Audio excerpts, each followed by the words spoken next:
어제 저녁 식사로 무엇을 드셨는지 정확히 기억하십니까? 아마 희미하게 떠오르겠죠. 그렇다면 일주일 전 화요일의 저녁 메뉴는요? 아마 대부분은 기억하지 못할 겁니다. 우리의 기억은 마치 촘촘하지 않은 그물과 같아서 대부분의 일상은 그 구멍 사이로 흔적도 없이 빠져나가 버리죠. 만약 이 그물에 구멍이 하나도 없다면 어떻게 될까요? 모든 것을 기억하는 것은 축복일까요? 아니면 끔찍한 저주일까요?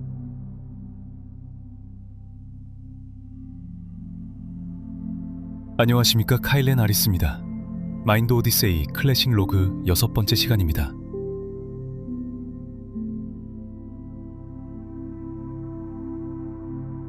제 상담실에는 화성의 데이터 기록관인 레나가 찾아옵니다.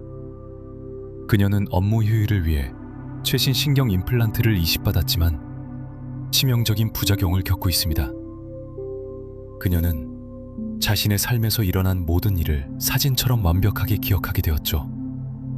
그녀는 제게 떨리는 목소리로 이렇게 말했습니다. 박사님, 과거 기억하고 싶지 않은 기억들 때문에 너무 힘이 들어요.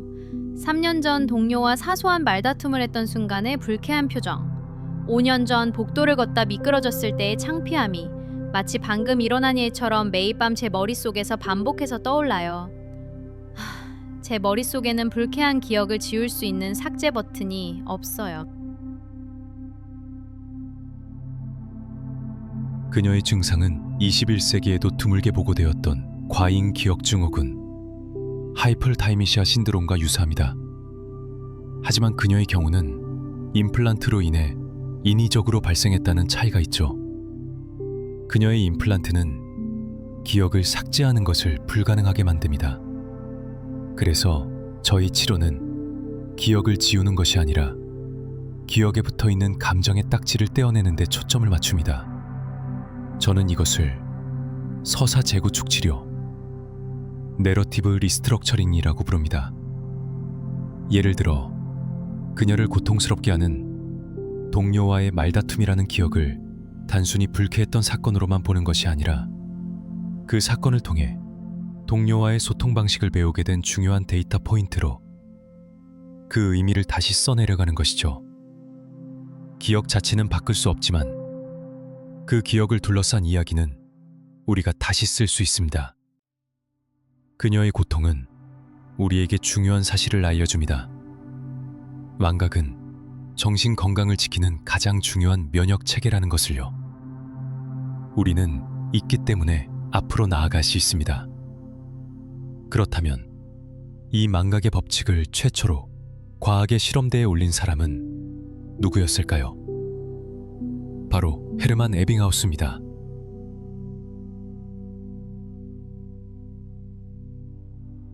헤르만 에빙하우스는 분트나 제임스와는 다른 아주 고독한 학자였습니다. 재미있는 일화가 있습니다. 그는 파리의 한 헌책방에서 우연히 구스타프 페이너의 정신물리학험이라는 책을 발견했다고 합니다. 그는 이 책을 읽고 깊은 영감을 받았죠. 감각 같은 단순한 과정도 수학으로 측정할 수 있다면 기억이나 학습 같은 더 복잡한 정신 과정은 왜 안 되는가? 이 질문 하나에 사로잡힌 그는 분트처럼 거대한 학파를 이끌지도 제임스처럼 대중적인 명성을 얻지도 않은 채 오직 자기 자신만을 피험자로 삼아 수년간 홀로 기억 실험을 진행했습니다. 그는 어떻게 하면 순수한 기억 그 자체를 측정할 수 있을까 고민했습니다. 장미라는 단어를 외우면 우리는 장미의 향기나 색깔 혹은 누군가에게 선물했던 기억을 함께 떠올리게 되니까요. 그래서 그는 아주 독창적인 방법을 발명했습니다. 어떤 의미도 가지지 않은 문자, 무의미 철자입니다. BAP, GOF, KEX처럼 아무런 의미도 연상도 일으키지 않는 세 글자 조합을 수천 개 만들었죠. 그리고는 이 무의미한 단어 목록을 완벽하게 외울 때까지 걸리는 시간을 측정하고 하루, 이틀, 일주일이 지난 뒤에 얼마나 잊어버렸는지를 다시 측정했습니다. 이것은 인류 역사상 최초로 보이지 않는 기억과 망각의 과정을 숫자로 기록하려는 위대한 시도였습니다.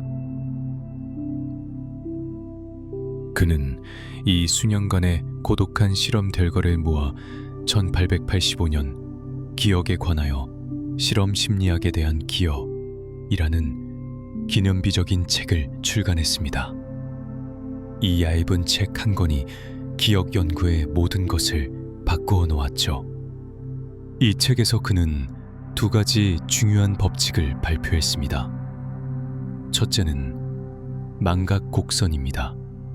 우리의 기억은 시간이 지남에 따라 일정하게 사라지는 것이 아니라 학습 직후에 가장 급격하게 잊어버리고 시간이 지날수록 망각의 속도가 점차 느려진다는 것을 그래프로 증명해냈죠.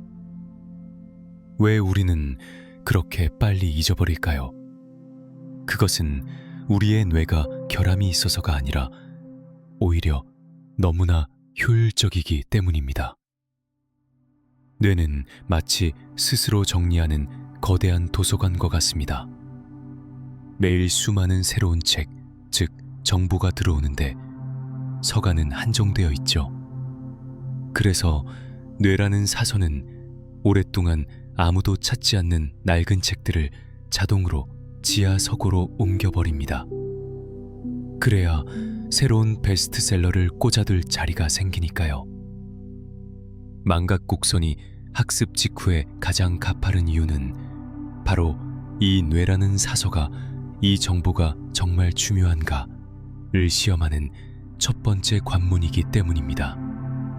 우리가 바로 복습해주지 않으면 뇌는 그 정보를 한 번 보고 말 중요하지 않은 정보로 판단하고 가장 먼저 정리해버리는 것이죠. 그렇다면 어떻게 해야 뇌라는 사서가 특정 정보를 이건 아주 중요한 책이니 가장 잘 보이는 곳에 영구 보존해야 해 라고 생각하게 만들 수 있을까요? 에빙하우스가 발견한 두 번째 법칙, 간격 효과가 바로 그 해답입니다. 한 번에 벼락치기로 10시간을 공부하는 것보다 하루에 1시간씩 열흘에 걸쳐 나누어 공부하는 것이 훨씬 더 기억에 오래 남는다는 사실을 과학적으로 증명한 겁니다. 이것은 마치 숲속에 새로운 오솔길을 내는 것과 같습니다. 한 번만 지나가면 길은 금방 풀로 뒤덮여 사라져버리죠. 하지만 오늘 한 번 지나가고 며칠 뒤에 다시 한 번 지나가고 또 일주일 뒤에 다시 지나가면 어떻게 될까요? 풀은 더 이상 자라지 못하고 길은 단단하게 다져져 누구나 쉽게 다닐 수 있는 선명한 길이 됩니다. 우리의 기억도 똑같습니다.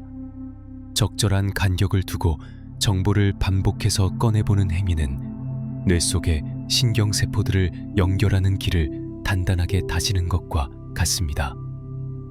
벼락치기는 마치 하룻밤 사이에 같은 자리를 수백 번 짓밟는 것과 같아서 길은 단단해지지 않고 땅만 망가질 뿐이죠.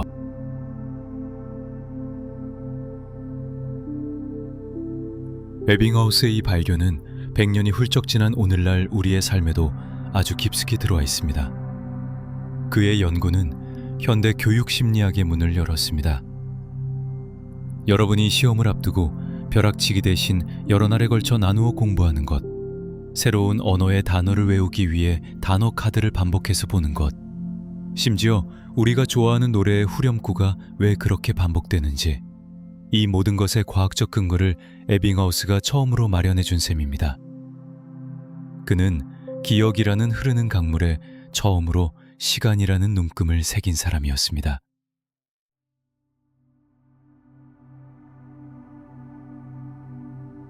그의 발견은 잊는 것이 단순히 기억의 실패가 아니라 우리 뇌가 새로운 정보를 받아들이기 위해 오래된 데이터를 효율적으로 정리하는 지극히 정상적이고 필수적인 기능임을 보여주었죠.